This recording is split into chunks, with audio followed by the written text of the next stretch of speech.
तो brother welcome on popper story brother. Thank you so much. तो brother कैसे हो ब्रो? बस बढ़िया है, फर्स्ट क्लास। तो ब्रदर मैं आप सबसे पहले इससे स्टार्ट करना चाहूँगा जी। रिजल्ट जो यूपीएससी का है इस बार, तो वो रिजल्ट के दिन आप क्या कर रहे थे, और मतलब रिजल्ट से 1 घंटा पहले आप क्या कर रहे थे, थोड़ा सा रिकॉल करना चाहेंगे? तो आई थिंक लास्ट डेट जो इंटरव्यू का था वो था 17th अप्रैल एंड अगले ही दिन से स्पेकुलेशंस चालू हो गए थे कि रिजल्ट आने वाला है, आज आएगा, नेक्स्ट डे आएगा, परसों आएगा, रिजल्ट कभी नहीं आएगा, ऐसे ही चलते रहता था अपना टेलीग्राम पे। तो स्पेकुलेशंस वर ऑन।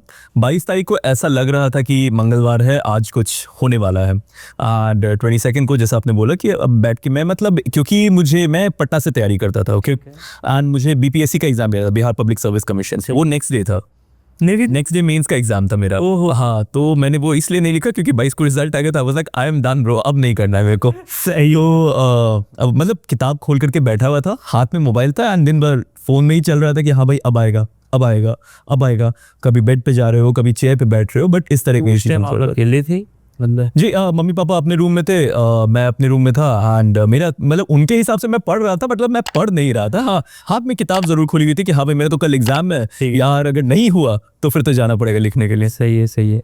तो जब रिजल्ट आपने देखा, जी ठीक है, तो रिजल्ट आपने कौन देखा पहला? नहीं, मैंने अकेले देखा रिजल्ट, मैंने पहले अकेले देखा। आधे घंटे लगे मुझे प्रोसेस करने में, 20 से 25 मिनट किया। अच्छा हाँ, finally after all these years मेरे रिजल्ट में नाम है and then I told my parents. तो ओके, आफ्टर 20 मिनट्स के 20-30 मिनट्स के बाद अच्छा मेरे पूरे हाथ ऐसे से हिल रहे थे जो मैंने रिजल्ट देखो। जो फर्स्ट टाइम आपने किसको बताया, मॉम को डैड को? दोनों को बुला करके बताया, मतलब बोलोगे पहले कि आप थोड़ा सा आओ, मेरे को कुछ बात करनी है। दे वो अनअवेयर कि क्या होने वाला है उनके जीवन में अभी फिलहाल 2 मिनट के बाद। तो मैंने मम्मी को बोला कि क्या कर रहे हो? She was like I am cooking something. Like नहीं, कम हियर। डाइनिंग स्पेस में दोनों को बिठाया एंड देन आई सेड कि अच्छा हाँ भैया अधिकारी बन गए। अच्छा, बढ़िया। तो मॉम वाज हैप्पी राइट? या both of them were happy. Journey पे आते हैं जी। तो यूपीएससी जर्नी आपने कब फर्स्ट टाइम आपके लाइफ में थॉट कब आया यूपीएससी के बारे में फर्स्ट टाइम? भाई बैक ऑफ द माइंड हमेशा रहा था कि कब से? I think let's say graduation में एंट्री करने के पहले से ही, लाइक फादर का था, मेरा था कि मुझे कंप्यूटर साइंस करनी है, ठीक है। फादर का था you take civil engineering. Reason being कि उसमें आपके अपॉर्चुनिटीज हो जाते हैं कि आप इंजीनियरिंग सर्विसेज भी दे सकते हो एंड इसमें भी एक ऑप्शनल का सब्जेक्ट में सिविल इंजीनियरिंग ऑप्शनल लिया जा सकता है, फॉरेस्ट में भी आप ले सकते हो। तो इसलिए उन्होंने बोला था, बट उस समय थोड़ा सा था ना कि बिहेवियर मम्मी पापा जो बोल रहे हैं तो उसके अगेंस्ट जाना है, तो computer science was the thing that time. मेरे को लगा नहीं, सीएसई लेना है। तो मैं चला गया MSRIT, MS रामैया बैंगलोर, वहाँ से ग्रेजुएशन की मैंने। 2016 में I was placed in 2 companies, Fidelity Investments which was calling me to Chennai and JP Morgan, American company जो हेडक्वार्टर्स था आपका बॉम्बे में। दोनों ही को मैंने छोड़ दिया, didn't join either of them and started preparing since then. मतलब आपने ज्वाइन ही नहीं किया? दोनों नहीं ज्वाइन किया। तो ब्रदर मतलब क्यों आपने ज्वाइन नहीं किया? मतलब just because you just wanted to pursue this UPSC? ये था मेरे मतलब पहले से। You started your preparation during graduation period? Newspaper पढ़ना मैंने स्टार्ट कर दिया था। द हिंदू पढ़ने की हैबिट जो है आई think I have had that since 2013-14 से ही मैं द हिंदू न्यूज़पेपर रेगुलरली पढ़ रहा हूँ। मतलब ठीक है, अब कहीं बाहर वेकेशन पे चलेगा तो अलग बात है, but regularly on a daily basis वो न्यूज़पेपर वाला फेंक के जाता था, मैं उसको पढ़ता था। एंड इकोनॉमिक टाइम्स भी बीच बीच में कभी, आई थिंक वो थर्सडे को एक आती थी पतली सी, तो वो पढ़ता था। सही है ब्रदर। जैसे आपने बताया कि आप डायरेक्टली यूपीएससी में जंप कर गए राइट, तो अब आपके फर्स्ट अटेम्प्ट पे आते हैं यूपीएससी का फर्स्ट अटेम्प्ट। आपने कब दिया था first attempt? So the first proper attempt which I gave was in 2017। Okay, pre cleared mean 740 plus, लेकिन कट ऑफ क्लियर नहीं हुआ, इंटरव्यू का कॉल कुछ नंबरों से मिस हो गया। ओके, एंड उसके बाद जो प्रोसेस में फंसा तो आज जाकर के निकला हूँ प्रोसेस से। अच्छा 2017 के बाद? 27 नहीं, मतलब बीच में 2 बार और निकले मेरे। 2023 निकला था, 2020 निकला था, बट मेंस में कभी उतने में नहीं है कि आपको इंटरव्यू कॉल आ सके। इंटरव्यू कॉल इसी बार पहली एंड आखिरी बार आया and finally I am in the list. अच्छा, फर्स्ट टाइम आपने इंटरव्यू दिया? फर्स्ट है। तो ब्रदर ये आप यूपीएससी का इंटरव्यू का एक्सपीरियंस बताइए कि मतलब आप अभी रिसेंट मेमोरी। जी। तो आप धौलपुर कौन सा मॉर्निंग टाइम था या इवनिंग? मेरा आफ्टरनून सेशन था। आफ्टरनून सेशन था। तो ब्रदर वहाँ पे कैसा मतलब प्रोसेस रहता है और क्या क्या डॉक्यूमेंट्स लगते हैं यूपीएससी, मतलब क्या क्या ज़रूरत पड़ती है जब अगर कोई यूपीएससी मतलब यंग एस्पिरेंट्स अगर जानना चाहे तो उसके लिए आप कुछ बता पाए क्या क्या डॉक्यूमेंट्स लगता है? फॉर्म भरते टाइम जो आपने डिटेल्स है वो सारी चीज़ें आपको लेके जानी है। आइडेंटिटी कार्ड, बेसिकली आपके डेट ऑफ बर्थ को उनको वेरीफाई करना है। ठीक है। फिर जैसे मैं ओबीसी कैटेगरी से आया था, OBC NCL non creamy layer वाला जो सर्टिफिकेट रहता है वो लेकर के जाना रहेगा। कोई दूसरी कैटेगरी से है तो उनको उसका सर्टिफिकेट लेकर के जाना रहेगा। फिर इसके अलावा I think Aadhaar card was there, आपका ग्रेजुएशन का मार्कशीट या फिर जो भी आपका ग्रेजुएशन का सर्टिफिकेट है वो, या बेसिक तो इतनी ही 4 चीज़ें थी जो उन्होंने चेक की थी प्रॉब्ली, बाकी किसी चीज़ से उनको मतलब नहीं है। तो कौन सा बोर्ड था ब्रदर? बीबी स्वैन। ओके। तो ब्रदर आप जब एंट्री किए उसका एक्सपीरियंस मैं जानना चाहूँगा कि आप जब एंट्री किए या इंटरव्यू से 15 मिनट पहले क्या थॉट चल रहे थे आप? I think this was your last attempt, right? या this was my last attempt and first interview. तो I was really happy that day कि मेरे को इंटरव्यू देने का सौभाग्य मिला है। You were not nervous, right? Nervous, obviously, at that moment when you are sitting outside the chamber that where people are gonna call you next, so that time it feels you're a little bit nervous. थोड़ा सा मौसम भी गर्म हो गया था, sweaty, there's no AC in that hallway, मतलब अंदर में तो है बट बाहर में नहीं है। तो जैसे आप इंटरव्यू में जब एंटर करने वाले थे तो उस टाइम का एक्सपीरियंस कैसा था आपका? मतलब रियल लाइव एक्सपीरियंस मैं जानना चाहूँगा यहाँ पे। सो लाइफ एक्सपीरियंस तो बस यही मैं कहूँगा कि मेरा फर्स्ट एंड लास्ट एक्सपीरियंस होने वाला है। 187। Oh my God! तो I want to discuss that, man. Yeah, definitely. So board के ऑफिस के बाहर, आई मीन चेम्बर के बाहर बैठा हुआ था and that person who was attending to us, वो कभी आए कभी इधर से वापस जाए। मेरे को लग रहा है अब बुलाएंगे, घंटी बजेगी, क्या होगा। कभी वो गर्म पानी अंदर लेकर के जा रहे। That time it was lunch time, almost like people were having lunch. कभी थाली भर के खाना जा रहा है। मेरे को लगा कि यार क्या हो रहा है, कितने देर यहाँ पे बैठा करके रखेंगे। यहाँ से ऐसे पसीना निकल रहा है, 3 अप्रैल की गर्मी है। सही। सूट पहना हुआ है, बिल्कुल मेरे को लगा कहीं ज़्यादा खराब ना हो जाए, अंदर बैठूंगा तो क्या इंप्रेशन बनेगा। And then I think I waited there in front of the chamber for 15 minutes। उसके बाद फिर उन्होंने कहा जाइए। मतलब आप लोगों को बोर्ड डिसाइड किया जाता है, राइट? जी।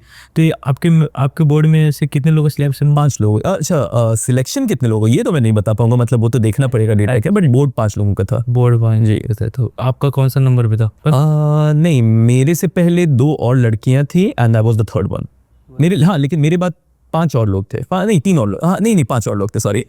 हाँ। तो वो जो आप लोग ग्रुपिंग बनाते हैं तो वो पूरे ग्रुप मेंबर एक ही बोर्ड को फेस करते हैं? जो एक ग्रुप को एक टेबल पे बैठाते हैं उनका डिसाइडेड रहता है कि वो एक ही ग्रुप के एक ही बोर्ड में जाने वाले हैं। बाकी ऐसे करके 4 ग्रुप्स थे अलग अलग, 4 या 5, सब अपने अलग अलग ग्रुप्स में। इंटरव्यू में एंटर किए तो पहला क्वेश्चन क्या था आपका? यूपीएससी मैं एंटर किया एंड क्योंकि आपका 9th अटेम्प्ट। जी। तो क्या मतलब फर्स्ट क्वेश्चन में जाना चाहिए? या देखो, मतलब मेरा ऐसा मानना था कि मेरे पास इसके बाद खोने के लिए कुछ है तो नहीं। ठीक है। मेरे को ईश्वर ने बोला है कि भाई तू इंटरव्यू दे ले, तो it is also an experience. हो गया, अच्छी बात है। नहीं हुआ तो भी जो होगा अच्छा ही होगा। तो माई पॉइंट वॉज कि मेरे को जाना है एंड बेस्ट परफॉर्म करके आना है। बात करने में थोड़ा ढंग का था, ये मेरे को पता था। मॉक्स में भी ढंग का मिल रहा था reviews, but I was expecting कि 200 प्लस अगर रहता तो मेरा कुछ और बेटर रैंक रहता, but it's okay. 187 is also decent marks. तो फिर मैं जैसे ही एंटर करता हूँ तो द चेयरमैन इज लाइक कि आर यू कंफर्टेबल? मैंने बोला हाँ सर, बिल्कुल कंफर्टेबल। Everything fine? मैंने बोला हाँ sir fine, please have a seat. तो अरे वाह, बड़ा बढ़िया यार। हमें बैठाया फिर and then he is like कि पानी वानी लोगे? मैं बोला नहीं सर, कुछ नहीं लेना है। तो shall we begin? And then it started. अच्छा, तो first question was? First question was, I'm from Nalanda. Yeah. So he started with, so you're from Nalanda. So tell us something about Nalanda. Okay. Yeah. So and when I mentioned like couple of sentences, तो उन्होंने फिर उसके then I stopped. मुझे लगा कि कहीं ज़रूरत से ज़्यादा ना बोलूं, because interviews में जो mock interviews होते हैं उसमें they tell you कि आप कब आपको pause लगाना है. You don't have to elaborate more than 40 seconds, 50 seconds. तो मैंने जब उतना देर बोला फिर I paused. He's like, tell us something more. तो फिर जब मैंने बोला कि चलो ग्रीन सिग्नल है तो बोलते चले जाते, बोलने में क्या है।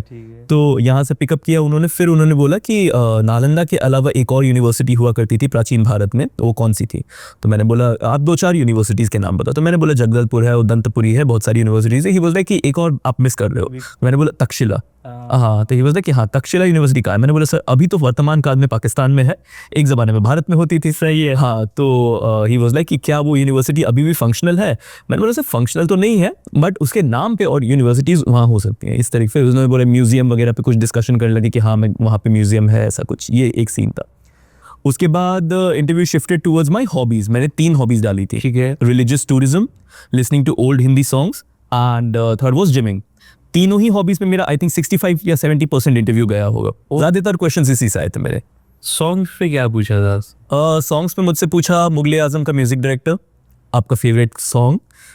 तो मैंने बोला जो वादा किया वो निभाना पड़ेगा फ्रॉम द मूवी ताजमहल। फिर उन्होंने बोला कि अगर कोई गायक मर गया है तो उसकी आवाज़ को आर्टिफिशियल इंटेलिजेंस से ज़िंदा रखना सही है या गलत है? Oh my God. हाँ, तो फिर मैंने बोला कि आप किसी एक क्लासिक को एक बार जिंदा करके मतलब ऐसे रिजुविनेट कर सकते हो, बट हर ट्रैक को आप के एल सहगल या फिर मोहम्मद रफ़ी की आवाज़ देने लग जाओगे तो उनकी आवाज़ की वैल्यू नहीं रहेगी। एक होता है ना कि 100-200 साल के बाद एक ट्रैक बना करके रिलीज़ किया गया क्योंकि हमारे पास सब टेक्नोलॉजी आ गई है, तो that you can do. But her track में अगर आप डाल दोगे तो फिर ये ना आज के जनरेशन की कोई वैल्यू रह जाएगी ना उनकी आवाज़ की कोई वैल्यू रह जाएगी। तो मैंने तो यही बोला।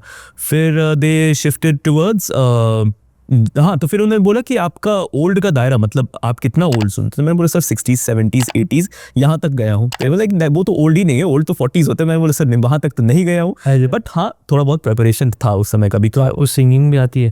थोड़ी बहुत सीखी है, बट ऐसा नहीं है कि हाँ ट्रेंड नहीं हूँ। ट्रेन नहीं है। मतलब मम्मी पापा ने थोड़ा सा भेजा था सिंगिंग क्लासेस, तो 1.5-2 साल किया था अभ्यास। हाँ, बट सर्टिफिकेशन वगैरह नहीं है। तो लास्ट क्वेश्चन क्या था आपका इंटरव्यू? लास्ट क्वेश्चन यार एज सच मतलब ऑर्डर नहीं बता पाऊंगा, मतलब क्वेश्चन मतलब एंड कैसे हुआ था आपका इंटरव्यू? चेयरमैन ने बोला एनीथिंग एल्स? मैंने बोला नहीं sir, that would be all from my end. They was like okay you may go. तो मैंने बोला ठीक है चलो। तो आपका इंटरव्यू कितने मिनट तक चला था? कुछ अप्रोक्सीमेटली 35 मिनट्स। हाँ, अच्छा चला था, लंबा चला था। 30। Very good score bro. 187 is real very good. क्योंकि मेरा साथी रहता है एक बंदर, उसका 140 में इंटरव्यू मार्क्स आया तो फिर उसका सिलेक्शन हुआ। कंजिक्यूटिव सेकंड इंटरव्यू था उसका। अच्छा।